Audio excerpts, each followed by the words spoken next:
We wanted to continue our sharing, our fellowship on this matter of what is life, how we can uh, have life, grow life, and produce life for the building of God's eternal habitation, God's which will bring in God's rest and God's satisfaction.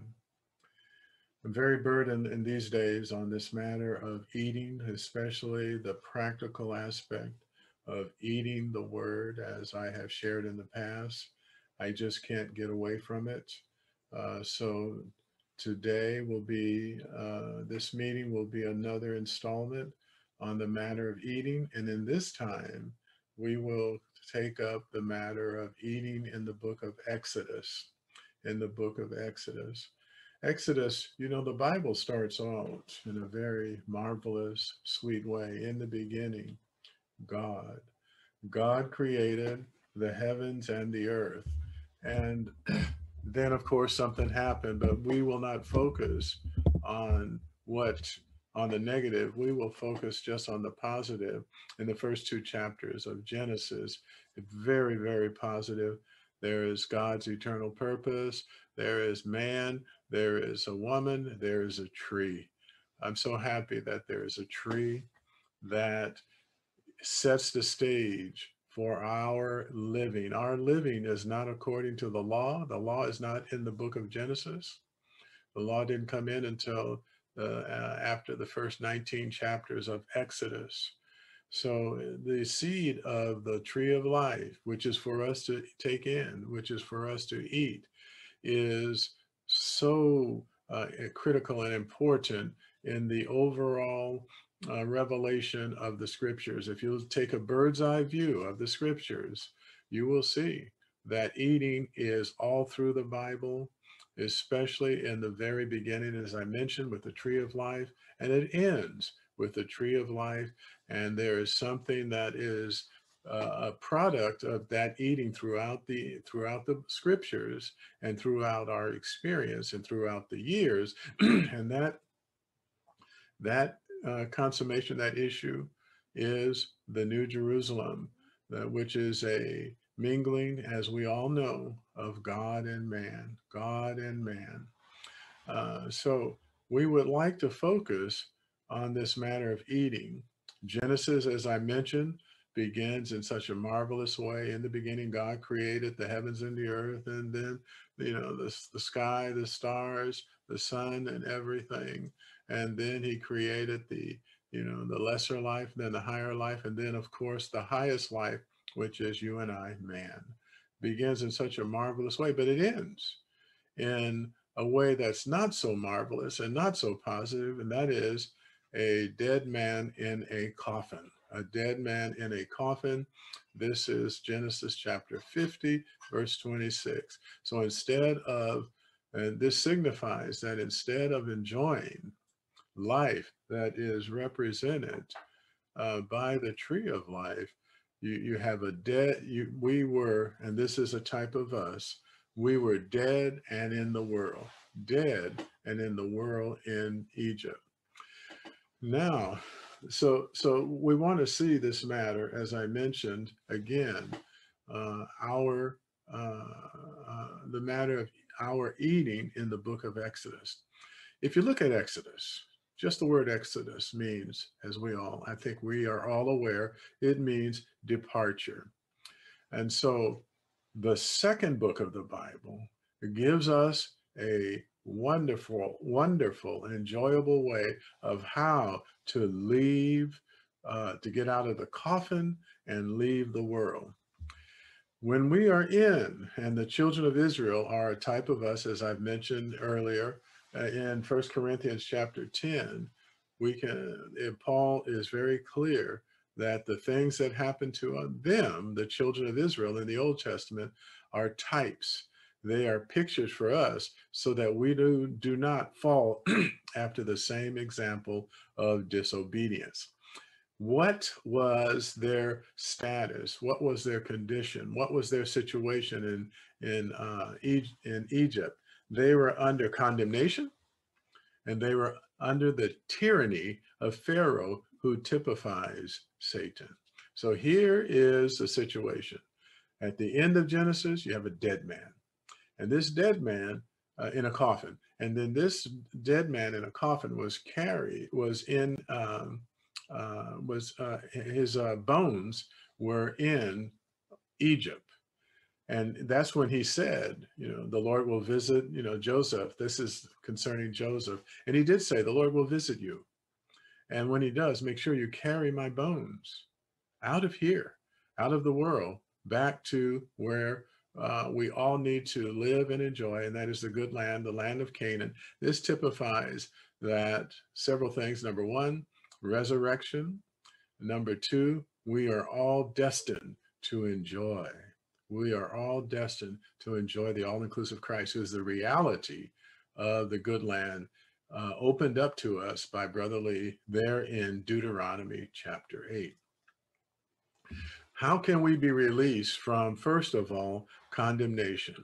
The number one way is seen in this matter of the Passover. The Passover in 1 Corinthians chapter 5, verse 7, it says, Christ, our Passover, has been sacrificed. The way that the children of Israel were to avert, depart, leave, be detached from the condemnation that rests upon the entire world is through Christ as the Passover lamb. So we will explore this matter of eating. And there are a couple of points I will just tell you now that I'm really burdened for. And that is the matter of how, what frustrates our eating, and how eating can overcome this frustration and release us to be those who are ones who will build up the habitation of God where he wants it to be built up. Eating, dear saints, is critical. Eating solves all the problems. If a saint comes to you and they say, we're experiencing this problem or that problem, if they're married, we are experiencing this problem and that problem in our marriage, in our church life, in our work life, the unique solution, you can be a physician and you can prescribe the medicine that we all need. We all need this universal medicine. This is the one medicine that cures all, and that is we need to eat more of Jesus. The only problem with any of us is that our eating has been a little deficient. When problems spring out of our being, that just means, I haven't been eating adequately. I haven't been eating consistently. I haven't been eating regularly. So this matter of eating in the book of Exodus is too critical. The Passover. Who is the Passover? Well, the Passover is, of course, we know it's just a picture of Christ. John 1:29 says, behold the Lamb of God, who takes away the sin of the world. So the Passover lamb typifies, as we all know, it typifies Christ. Now, the Passover lamb was killed, and the blood, it was drained, you might say, into a basin, and then it was taken with some hyssop and put on the lintel of the door of the houses. And this was a sign for the destroying angel to pass over that house. Therefore, it's so significant that when we apply the blood, then the Lord's condemnation, we were scheduled for the lake of fire, eternal perdition, but the blood of the Lamb, has reversed all of that. Christ was our unique, all-inclusive sacrifice. That blood took care of the condemnation. It releases us from God's condemnation. But we needed to be strengthened. We need to be strengthened to leave Egypt. The house, so the house where the blood on the lintel was, it was protected. But why was it protected from the destroying angel? So that they could eat. So the blood was for the eating. This is very critical. Now, there's three parts of the lamb. Christ is a lamb that we should eat. And they are the head, they are the legs, and they are the innards, the inward parts of Christ. Dear saints, we should not oversimplify the Passover. Do not oversimplify the Passover, saying it consists only of the blood. No, there's much more. There's the head, where they're supposed to eat. There's the legs, and there is the inward parts. And we'll get into each one of these in a second. But there was a way that they were supposed to eat, and they were supposed to eat the flesh of the lamb. They were supposed to eat it at night. They were supposed to eat it once it was roasted, or they were supposed to roast it with fire. They were supposed to eat it with unleavened bread, and they were supposed to eat it with bitter herbs. All these have wonderful significances for us in our experience, and we will get into them. So this is such a full, rich, consider a full, rich meal that the Lord has prepared for us so that we could be energized to leave Egypt, which typifies today's world. We cannot overcome the world. And we should not say, you shouldn't be in the world. We should not tell one another, you shouldn't be in the world. You should not do this. You should not do that. We should not tell each other that. What we should do is encourage one another to eat a nourishing meal which will strengthen us to walk right out of this. We will lose our taste. We will lose our taste for the world. Okay, let's break down the three parts. Let's break down the head. Eat the head. What does this signify? This signifies that, and there are many places, especially in 1 Corinthians and a number of places in Proverbs concerning Christ as our wisdom. Solomon had Christ as his wisdom in typology. He spoke the words of wisdom. In 1 Corinthians, excuse me, in 1 Corinthians chapter 1, Paul says Christ has become wisdom to us. How can we know the revelation of God? How can we know what's going on with man according to 1 Corinthians chapter 2? Who knows the things of man except the spirit of man, which is within him? The wisdom is Christ, and Christ is in our spirit. So the more we eat him, the more we, and specifically, the more we eat his head, we have the divine wisdom to see things clearly. One thing that we need to see is Satan has a web, a maze. He has his plots, he has his schemes, he has his plans, and it kind of gets us all entangled. It gets us all confused. It brings in chaos. It brings in a collapse, even a heap of collapse. These are the words that our brother Lee used. A heap of collapse. How can we see our way out of this maze? Well, the whole world is a maze, is chaotic, is confusing, is divisive, is negative, is temporarily. It's an enjoyment that's temporary, whereas Christ is our eternal enjoyment. It never runs out. The world, the maze, it deceives us. It brings us false hopes, temporary enjoyment. It lures us. Oh, come, it's enjoyable. You see, this kind of thing. But really, it's full of deceit. And then we get trapped. And all of us are trapped before we receive Christ. All of us are trapped in it. But even after we receive Christ, we can easily be sucked back into the maze, into the situation. So we have to look at these things and consider How can we overcome the world? Well, number one, we need to walk out of the world. We can walk out of the world by taking and eating Christ and eating him as our wisdom. He has to be, he has to become our wise, excuse me, our wise nourishment. That is a little fellowship on the head.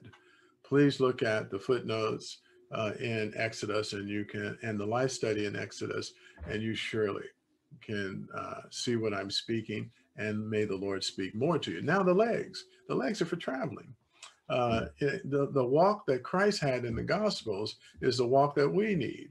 And we practically need the walk to walk out of this age. We need strengthening in the portion of our being that will carry us out of Egypt. That's the legs. Eat the Passover, and that Passover, and this aspect of it typified by the legs, that Passover, the Passover legs, or the lamb's legs, or Christ's legs, will strengthen us to walk out of Egypt. We need strong legs to reject this age, the world with its age. If you look at the children of Israel, when they walked out of Egypt, when they left Egypt, they didn't take a straight path. They had some curves and bends, and their route was not a direct route. And then as they walked out and they got to the Red Sea, here they are at the Red Sea. Here they are at the Red Sea. Oh, and they can't pass. It's not passable. And then behind them, in hot pursuit, are the Egyptians. Pharaoh, oh, I have to destroy these ones and well, enslave them once again. And then if some of them are destroyed, so be it. This is kind of the mentality of Satan. And so eventually, of course, we know the story, because here before Red Sea, behind Pharaoh, on the sides, the mountains. And the way to escape was completely cut off. So there's only one way to go, that's forward. And how could they walk through once the waters were parted? They needed faith, and they needed strength. The Lord, as they ate the Passover lamb, it gave them strength to walk right through the dry land, and not be bothered, because on either side was the sea, mound up. So the legs are crucial. So we really have to eat the Lord as our wisdom, and we will not be ignorant, 2 Corinthians chapter 2, of Satan's devices, his maze, his chaos, his chaotic activity. Number two, we need to walk out of the world. Practically, we eat the Passover lamb, the legs specifically. Number three is the inward parts. The last part of the lamb that the children of Israel was to eat. This is the last part of the lamb that the children of Israel were to eat. And the inward parts, we could say, typify our mind, our emotion, our will with our heart. Our mind, emotion, will with our heart. And if you look at the four Gospels, Ephesians says you did not so learn Christ. If you look at the four Gospels, you will see a person whose walk was full of wisdom. You'll see a person whose walk was strong, with strong legs, definite, I'm leaving. In fact, in I believe it's John 14, and I'll check that for you. John 14, he says, the ruler of the world is coming, and in me he has nothing. And so as the evil one, and I'm checking it to make sure I'm giving you the proper reference, and the evil one had couldn't affect his walk. It couldn't affect his walk. So here it is in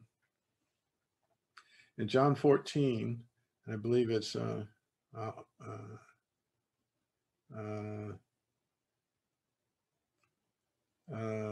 John 12. John 12. Oh, no, that's right. John 14. He says, I will no longer speak much. This is verse 30. Please forgive me. I should have prepared this. John 14, verse 30 says, I will no longer speak much with you, for the ruler of the world is coming, and in me he has nothing. And listen to verse 31. But this is so that the world may know that I love the Father, and as the Father commanded me, so I do. Look at this last part. Rise, let us go from here. Rise, let us go from here. How can we have this same kind of walk? Here it is in the gospel. Rise, let us go from this gossip. Let us go from this criticism. Let us go from this unrest. Let us go from this disobedience. Let us go from the chaos. These are all characteristics, byproducts, characteristics of the world and byproducts of being in the world. It gets into our being. How can we walk away from it? The Lord said, rise, let us go from here. He says, in me. The ruler of the world is coming. In me, he has nothing. How can this be? This can be for us. How can this be for us? This can be for us when we eat the inward parts. By eating, we have the wisdom, the strength, and we have also patience. We have long suffering, and we have a strong will to sustain us. Some ingredients I would like to fellowship, and I'm marching toward my burden. Some ingredients that I would like to mention that they were supposed to. Remember, I mentioned they were supposed to eat it roasted, eat it at night, eat it with unleavened bread, eat it with bitter herbs.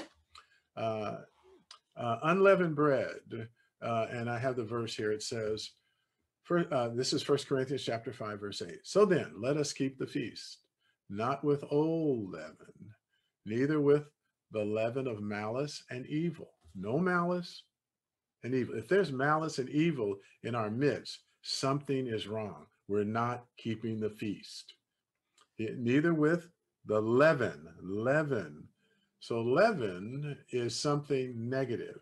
And of course, we know malice and evil are negative. Okay, leaven of malice and evil, I continue, but with the unleavened bread.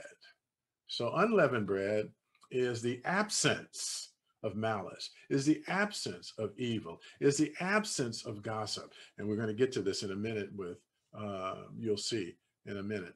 This is the absence of chaos. It's the absence of control. It's the absence of the law. It's the person of Christ, eating Christ as the unleavened bread keeps all the sinful things away. All the sinful things away. And it makes us sinless. And we're not talking about sinless perfection. We're talking about eating the sinless one. And as we eat him, we have no heart, no thought, no attraction to sinful things and anything that is unclean in God's eyes. That's the unleavened bread. Bitter herbs. Eat it with bitter herbs. And this is Exodus chapter 12, verse 8. It says, they shall eat it with unleavened bread with bitter herbs. And this was something else that would accompany eating the lamb. And so you can see with herbs and bread and meat, you have a well-rounded, we have a real well-rounded meal.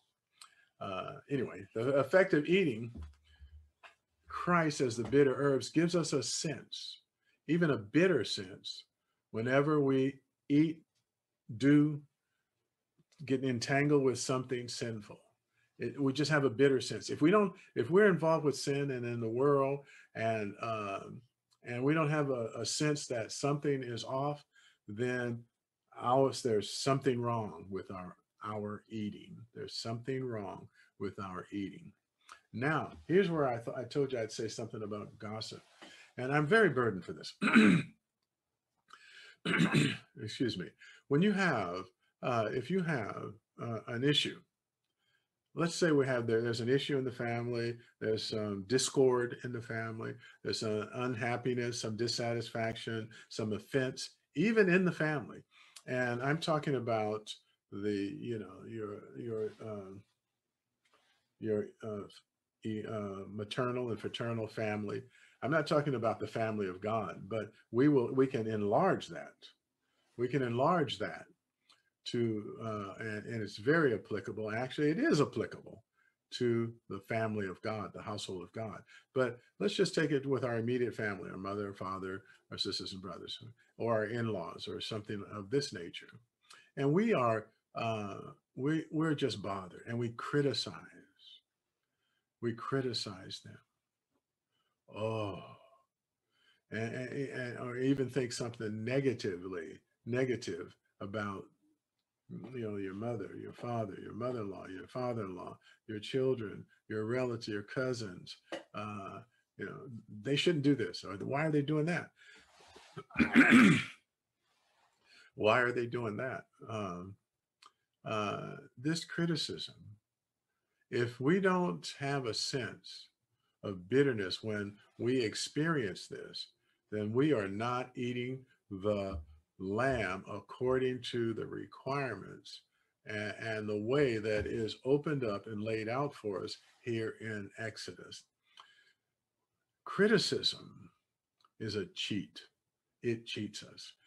And it's mentioned, excuse me, it's mentioned here and I'm going to turn here. I don't have it up here. I didn't prepare it here, but it's mentioned in a number of places. And I would just like to read those. Actually, I almost want to screen share it for you, but I won't. Here in 1 Corinthians chapter 5, and this is really something that has been touching me again and again and again and again. Here in chapter 5, verse 10, Paul says this to the Corinthians. And as we all know, the Corinthians, they were not such a wonderful church. They had a lot of things, beginning with chapter 1 and division, and going all the way up to chapter 10 with idols and not participating or partaking of the Lord's table in a proper manner. But here we have in 1 Corinthians chapter 5, verse 10, it says this, but not altogether. Oh, well, let's read verse 9 to have so you can have the context. Verse 9, I wrote to you in my letter not to mingle with fornicators. This is terrible. Fornication is terrible. But, verse 10, not altogether with the fornicators of this world, or with the covetous and rapacious, or idolaters, since then you would have to go out of the world. That's verse 10. Listen to verse 11. But now I have written to you not to mingle with anyone who is called a brother. See, and now this, I want you to really take note of this. I should actually, and actually, I want to screen share it because it's really impactful when you see it. So let me do it this way, and I'll bring it up on my screen because these verses are so impactful. So this is 1 Corinthians. So I'm bringing it up, and this will be chapter 5. And I read for you. So I'm going to share my screen now. I read for you. Okay. Move things around. Okay. This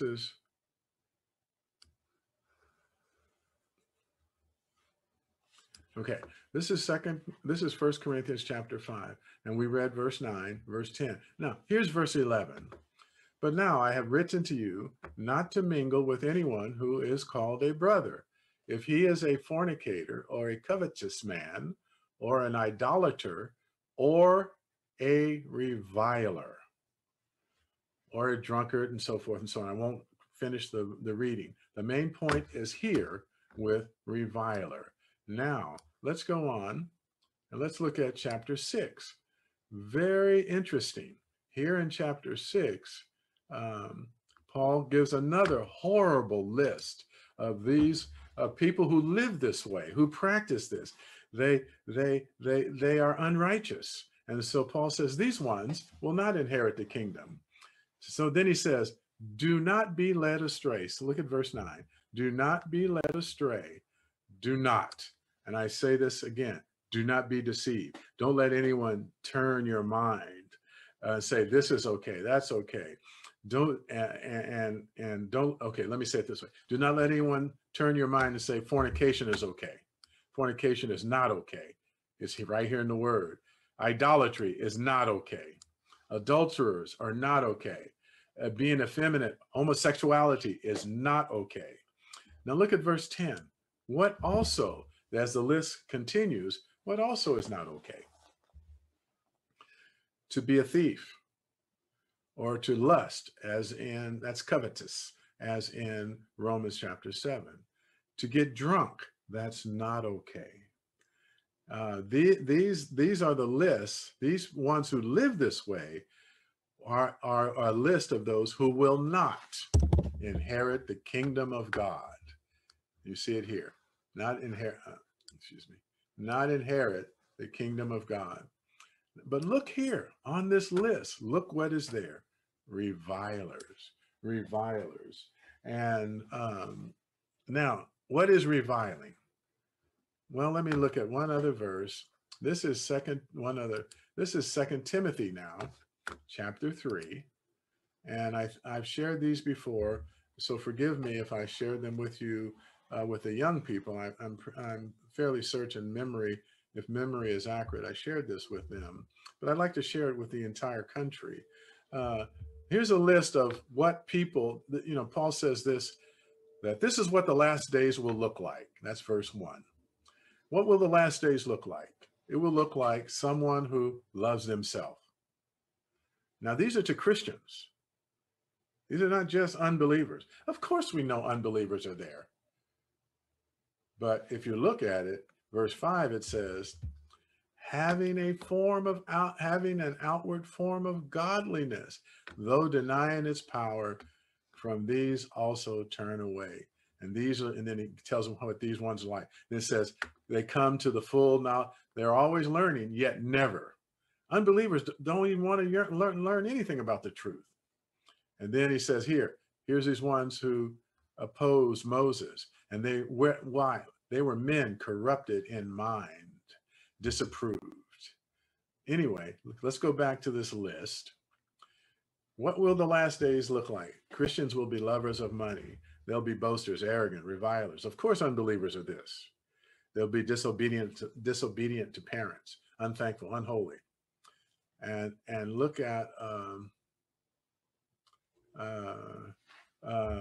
the one word here is revilers. And if you look at this footnote, it says blasphemers. It says, but here it does not refer to blasphemers of God, but to revilers or railers, those who speak evilly and injuriously against men. So I stop my sharing right there, screen sharing right there. Here is a number of people that are living in such a way that they gossip, they criticize, they condemn openly the believers. And Paul says these ones are revilers, and they are in that list. They are in that list of ones who Paul says will not inherit the kingdom. So it's not a small thing, dear saints, to not have an awareness of how serious speaking injuriously against anyone. Don't condemn, criticize, gossip about anyone. If we do, if we do that freely, then we are not eating the Passover lamb according to the regulations that are laid out for us in Exodus chapters 12 and so forth. Uh, uh, eating the Passover lamb. So that's the bitter herbs. So this kind of gives us a clear way how to get out of the coffin and how to leave Egypt. I think this, what I've spoken thus far gives us a clear way. How can we overcome death? How can we overcome the world? How can we overcome sin? How can we overcome? It's by eating. It's by eating. Okay, let me continue. Eating is related to our imminent departure. How can we get out of Egypt? I just spoke. It's by eating. Now look at this. It says this. This is Exodus chapter 12, verse 11. This is how you should eat it: with your loins girded, your sandals on your feet, and your staff in your hand. And you shall eat it in haste. It is Jehovah's Passover. So it wasn't like, I would sit down and have a leisure, relaxing meal. No, it wasn't like that. You had to eat it in haste. You had to be on alert. You had to have a staff in one hand and the lamb in the other. Do you eat that way? Standing up? Okay. Yeah. I don't, they ate, but at a moment's notice, they're ready to go. I hope that we have this kind of awareness. We're eating. The world is lurking. But we're eating. But the world is lurking. And as we eat, we can, that's the world. I'm out. You see, we are strengthened to do this. And then once you get out, I like this verse. This is for Exodus 15:1. It says, "Then Moses and the children of Israel sang this song to Jehovah and spoke, saying, I will sing to Jehovah, for he has triumphed gloriously. And Miriam, the prophetess, the sister of Aaron, took a tambourine in her hand, and all the women went out after her with tambourines and with dancing." There's dancing in the Bible. Now, so how was this accomplished? It was accomplished by eating the lamb, eating its head, its legs, its innards, with unleavened bread, with bitter herbs, and also in haste. And then they were released from the condemnation and the tyranny of Egypt. Now, I would like to use the last few minutes, last 10 minutes or so, to say a little something about what they ate in the wilderness with the manna. In the wilderness they ate manna. And this is, eating, as I mentioned earlier, eating is all through the Bible. It's all through the Bible from Genesis to Revelation. So here we come to another aspect that is so critical for us. And that is, once we leave Egypt, the eating isn't done. The eating isn't done. Once we get into the wilderness, which on the positive side is a place of separation, on the negative side, of course, it's a number of years and a place of wandering. But that's not our burden. So after they left Egypt, they were sustained in the wilderness for 40 years. And what were they sustained on? Bread. John 6:31 says, he gave them bread out of heaven to eat. But they were bored with the bread. They got bored with the manna. They got bored with the heavenly bread, which is Christ. I hope we never get bored with Christ. I hope we never get bored with this ministry. I hope we never get bored with what this ministry always is speaking, and that is the eternal economy of God. God wants to get into us, to become one with us, so that we would become one with him, that his divine life in us would grow, and it would produce such a product that satisfies him, and that is himself, which is pictured as one new man, which has Christ as his person and his bride and his warrior. That's what we will speak. If you look at, and I don't have time to screen share it, but if you look at 2 Chronicles, and this verse popped out at me This verse popped out at me. This is Second Chronicles chapter 36, and this is verse 15. Listen to this. And Jehovah, the God of their fathers, sent word to them. Listen to this. Day after day, through his messengers, because he had compassion. The Lord right now, as we place ourselves under this fresh as the dew speaking, day by day, not 3 times a week, 5 times a week, day by day, the Lord is speaking. And what is he speaking? What is he speaking?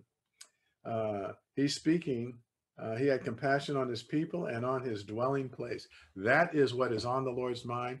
That is all that was on the Lord's mind in the gospel. It says, what the Father is doing, I do. What the Father speaks, I speak. The Father is working, so I am working. I am working because the Father is working. The Father's will only.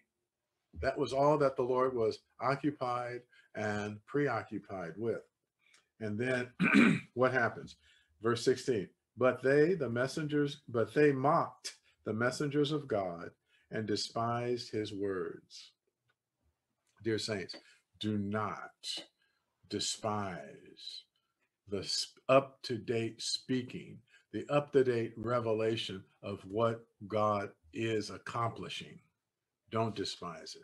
Don't say, oh, it's manna. We're tired of this manna. Like the children of Israel did. Oh, we're tired of this manna. Well, 5 years ago, all we had was manna. 10 years ago, all we had was manna. Don't have that attitude. The Lord is speaking to us day after day. And it's in the footnote says he rises up early and sending. The Lord is rising up early. Just a little, when was Pharaoh's host drowned in the Red Sea? What time of day? What time of day? You see, and some of you, of the young people, they know this because I asked them this in the past.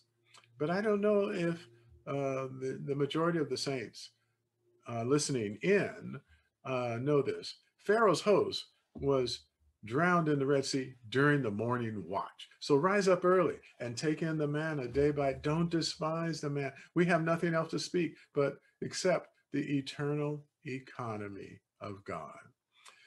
Okay, so they to them it was a monotonous diet,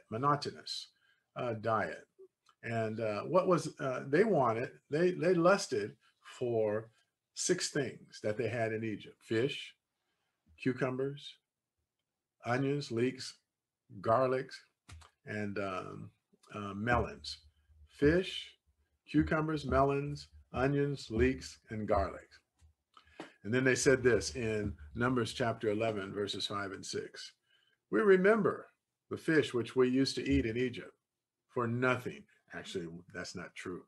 They paid severely for that in slavery. The cucumbers and melons. If you're going to say something, be accurate. And we didn't eat for nothing. No, we were slaves. We paid for it. And the cucumbers and melons, the leeks and the onions and the garlic. Now our appetite has gone. There's nothing at all but this manna to look at. Okay, let's just break down what these things, the fish, the cucumbers, the leeks, the onions, the garlic, and the melons typify. If you look at it, they typify various aspects of this age. This is our suggestion to you as to the typology here. They could be things like, they're attached to Egypt, so they're attached to the world. We should not use anything of the world for the carrying out of God's eternal economy. The only thing that we should use is the manna. Eat just the manna. Well, let's break it down a little bit more. If we are really into music and we like, we stress and emphasize, okay, music is okay. But if we stress and emphasize singing without something substantial, or we stress different kinds of singing that we think will attract people, this is the leeks and the onions and so forth. We only trust in the word, the spirit, and prayer. And that should be our diet, and that's what we should give to others. We're not here for special singing. certain ones can really sing. So we'll have some, like in Christianity, they have choirs and so forth. That's not why we're here, dear saints.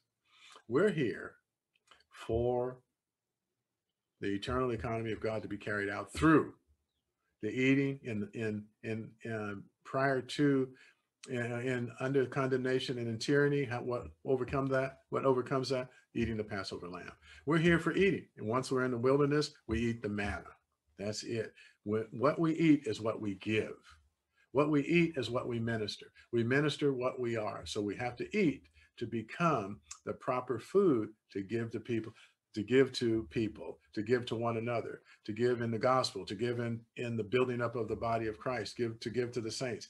In Matthew chapter 24, verse 45, who then is a faithful and prudent slave, whom his master, when his master comes, finds so doing, giving food at the proper, I misquoted it, but anyway, giving food at the proper time. Blessed is that slave. Blessed is that slave who gives manna, not fish, not, I think you understand me, cucumbers, melons, onions, leeks, and garlic. Not those things. Not those things. Not some kind of emotional stirring. We're trying to stir you up in your emotions. We're not trying to stir you up in your emotions. We want to give you the food that will accomplish the eternal economy of God. That's the only reason we are here.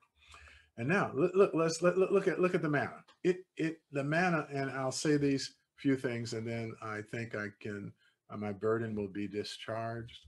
The manna is fresh. It's new. It's every morning. It's fresh like the dew. In Exodus chapter 16, it says, when the layer of dew lifted, there upon the surface of the wilderness were fine round flakes, fine as the frost on the earth. So it's fresh, and it's refreshing as frost. And frost also kills. There in the Philippines, it's very hot. So you don't get frost. We get frost here, and in the warmer climates you don't get it. But here, the frost will kill the bugs, the scorpions, the spiders. We have a lot of spiders up here. But if we have a nice, frosty, cool winter, all the spiders are killed off. When we have a fairly warm winter, then we are inundated with spiders. So the manna coming with the frost, it's refreshing, yet also it has a bug killing effect. Verse 7 says this: its appearance was like the appearance of bdellium. And the word appearance literally means eye. And bdellium means light or brightness or clear or not opaque. And what that means is the more we eat the manna, the more we can perceive what is of Christ and what is not of Christ, what is for the church and what is not for the church. We are not confused, dear saints. If we are confused, it's because we are deficient in our eating. The more we eat, then someone says, we should do this, or this is the church, or that is the church, or then, and we say, okay, or well, is this right, or is that? No. What takes care of the clarity, the appearance of bdellium? That's Numbers 11:7. That's a huge verse. Appearance literally means eye, and bdellium means clarity. It means it's transparent. The word bdellium means it's a pearl, P-E-A-R-L, of wood resin. And that just means it is, and it is that is transparent. So everything is clear to us. If someone speaks something that causes us to wonder, then that probably doesn't issue from the source of eating the manna. If we eat the manna, we give manna. And what is manna? Manna is fresh. Manna is enjoyable. Manna kills. Manna enlightens. Manna is transparent. And then and it doesn't leave us with doubt, questioning, considering. It doesn't leave us that way. If we are in that way, then either our eating is improper, or though anyone who has come to us that causes this kind of situation in our inward being, then their eating is could be suspect and probably is suspect. Now, verse 8, and number this is Numbers 11:8. The people went about and gathered it and ground it between two millstones, or beat it in a mortar. Then they boiled it in pots and made cakes of it, and the taste was like the taste of cakes baked in oil. Very, very significant.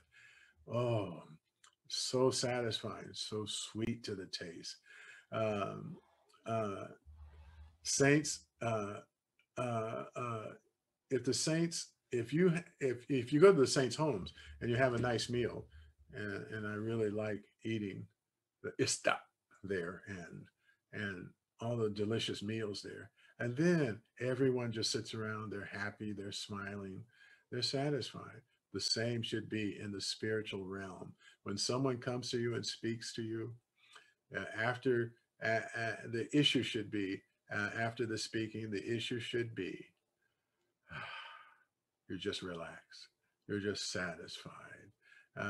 You just had a rich supply of manna. The children of Israel lusted after quails, and this is in verse 35.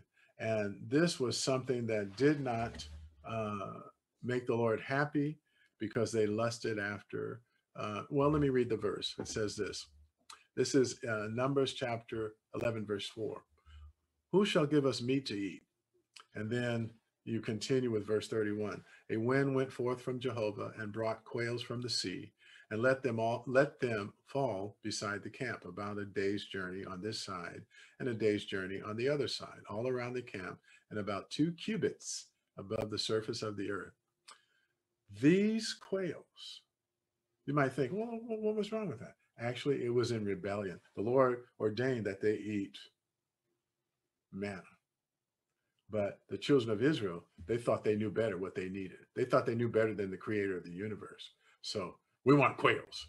And the Lord says, okay, you want it? So dear saints, be careful. If you push for something, the Lord might say, okay, it's yours. And what will the effect be? It says, while the meat was still between their teeth, before it was chewed, the anger of Jehovah, this is verse 33, 11:33, Numbers, was kindled against the people, and Jehovah struck the people with a very severe plague. Saints, careful. It's always best just to say, Lord, I'm in your hands. Whatever you like to do, if you'd like to give me manna, I love manna. I love the eternal economy of God. I don't want to hear anything else. Do not speak to me about anything else. All I want is the manna. I will not be in disobedience, and I will not be in rebellion. I will not incur your anger and your wrath. Recently in the Lord's recovery, or not long ago in the Lord's recovery, well, a little while ago, I should say, in the Lord's recovery, after hearing so much, and you have heard that we need Christ wrought into us, some have turned away from that, and some turned the saints away, and some are still trying to turn the saints away from the central aim of the eternal economy of God, with Christ as a centrality and universality, Christ in his all inclusiveness and all extensiveness. They try to turn us away. Oh, those are just big words. Those are words for the mind. No. Remember 1 Timothy 1, 3, and 4. Don't give heed to anything else but the eternal economy of God. So the young people a lot of times are the target. Over the years, we've had different ones in a dissenting with a dissenting posture and attitude. And a lot of times, even though they won't say it, the young people are the target. If the enemy can wipe out the young people, the future of the Lord's recovery will suffer greatly. That's what Pharaoh tried to do in Exodus chapters 1 and 2. And the enemy that is really the enemy. That's a picture of the enemy's work. And that's what the enemy is trying to do now. He's trying to wipe out the young people. Young people, I would just like to say to you, as one who has been with you for a number of years, Stick with the eternal economy of God. Don't go after quails. Eat only the manna day after day. Do not, and I'm reading 2 Chronicles chapter 36, verse 16. Do not despise his words, and do not, and it says scoff, S-C-O-F. Do not scoff at his prophets. And the prophets today are those who speak the New Testament ministry. This is according to Acts chapter 8. Philip was the embodiment in type of the New Testament ministry. And today, this ministry that has helped us to love the Lord, to love his people, to take care of his people no matter what, so that his people could be the proper material to build up his dwelling place on the earth. It's not about anything else but the Lord's dwelling place on the earth for his rest and his satisfaction, which will be that eternal, it's a type in miniature in this age and the coming age, and its ultimate consummation in the next age. It is the New Jerusalem, the building of the eternal building, universal building of God in the universe. So don't take this matter of, or don't listen to anything else. Don't be don't be considering yourself and what's good for you and how you could be better or how you could be something. No, we don't want to be anything in the Lord's recovery. We just want to be one who picks up morsel after morsel of the manna, morsel of the manna. And then we will be transformed. And remember this, then we will be transformed. Remember this, to replace the manna with quails is rebellion. God's ordination is that we eat manna, and that's what I said here in this verse, day by day. What are we doing every day in the wilderness? It looks like we're wasting our time. In the good land, it looks like they're wasting their time. What tasks did they have? They weren't, and understand me when I say this. They weren't about activities, work, organization. They weren't about anything like that.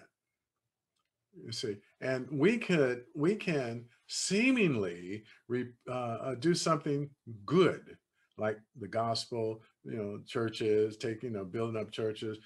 We're not about that. The children of Israel weren't about that. That's not the focus. Are those things good? Yes.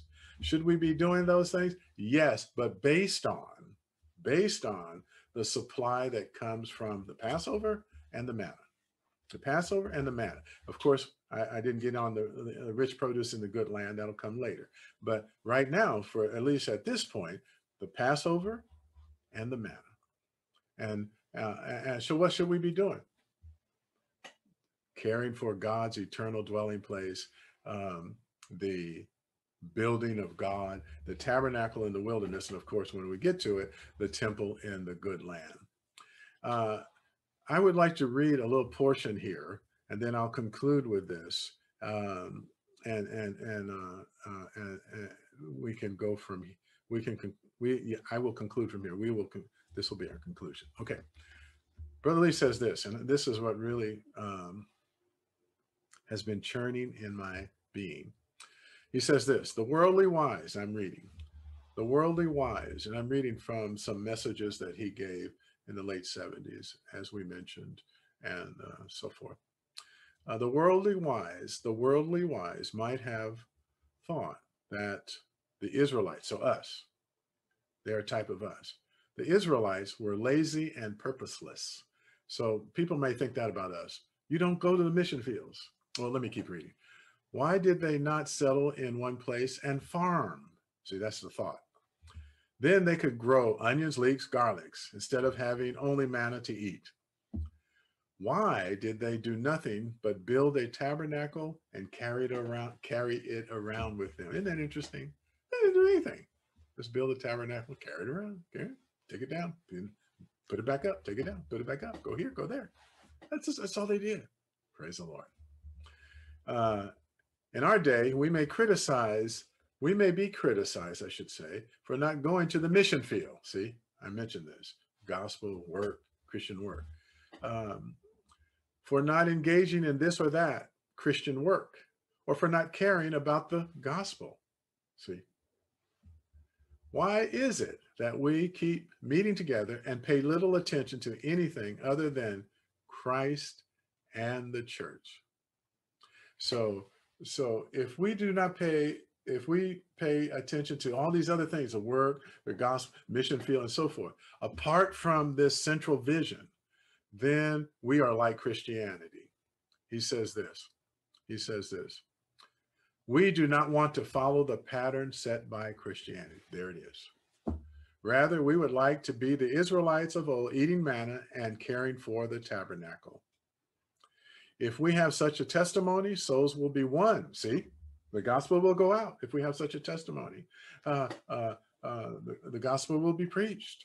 The saints will be taken care of if we take care of, if our focus is on target, and that is the testimony, the tabernacle of God. If we have such a testimony, souls will be won. I repeat, lovers of the Lord Jesus will be attracted. If you're not satisfied, eat Jesus. You will be satisfied. So I just conclude with this. 40 years in the wilderness. What did they do? Eat manna, take care of the tabernacle. What are we doing today? Eating Jesus and caring for the building up of the body of Christ. Dear saints, I hope something has got into you that we will just care for these two things: eating Jesus, the reality of the manna, and caring for the tabernacle, the church as the reality of the tabernacle, that it would be built up. This would occupy and preoccupy us day by day. I will stop here. The book of Exodus reminds us of God's intention.